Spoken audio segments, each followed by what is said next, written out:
Harry Quilter-Pinner is Executive Director at the IPPR. Good to have you here. And so the Chancellor laying out some plans she says will help with the cost of living. Are they enough?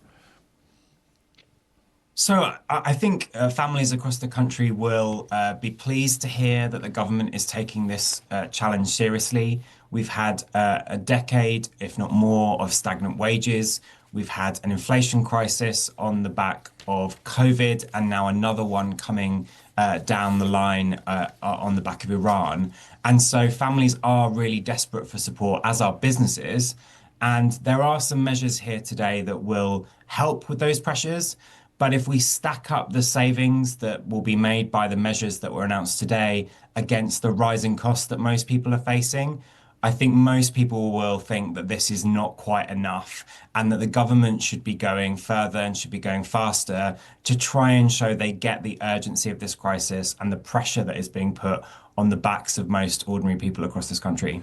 I mean, perhaps what the Chancellor will be wary of is launching help assistance programmes that reflect what maybe we had in COVID that ended up costing the country a lot of money, money that we are still paying back. And we know that the public debt is growing by the day.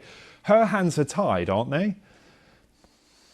So, I mean, she is absolutely wise to wait to see the full extent of the inflation shock caused by Iran before announcing measures. So I think that's a sensible process. She has time before the winter, for example, when the real pressures will hit businesses and families. But look, the scale of the challenge is not just a recent one. This is a long time building with stagnant wages and cost pressures rising. And so the measures need to be commensurate to the scale of the challenges people are facing. Mm-hmm. And there are some of these things which are at least free for the government. They will. So, for example, we've talked about rent controls, rent stabilization for families in the private rented sector. That wouldn't cost the government money, but it would alleviate rising rents, which we know are a big driver of the cost of living crisis. Yeah. Equally, there are measures that she could put in place which would end up saving the government money if what they do is hold back the rising inflation that we think is coming down the road later. So energy interventions that hold down energy prices will stop the pressures on businesses, which will lead to higher prices in turn. I mean, and that's the point here, isn't it? There was some suggestion that there may be sort of supermarkets asked to limit the cost of some essential foods. That was roundly condemned by the supermarket bosses yesterday. She's not gone as far as asking for that.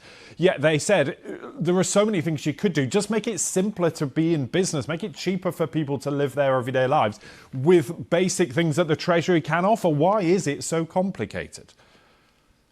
Well, I mean, it's complicated because if we're wanting to subsidize people, either families or business in the short term, that money has to come from somewhere. Someone has to pay for that. Either that can be the government can put money into people's pockets or cut taxes, or it means that businesses have to shoulder more of the burden and protect consumers from price rises. So the real question here is, how do you allocate the costs that people are going to face? In the longer term, they have more options. You know, there are structural things we can do in our economy to make it easier and cheaper to build houses, as you say, to make it easier to set up businesses. But those things are not going to support people in the here and now. And the big challenge is, how do people get through the next few months, the winter, and what can the government do to put pounds in pockets now? Harry, good to talk to you. Thanks for being with us. That's Harry Quilter-Pinner there, the Executive Director at the IPPR. Thank you.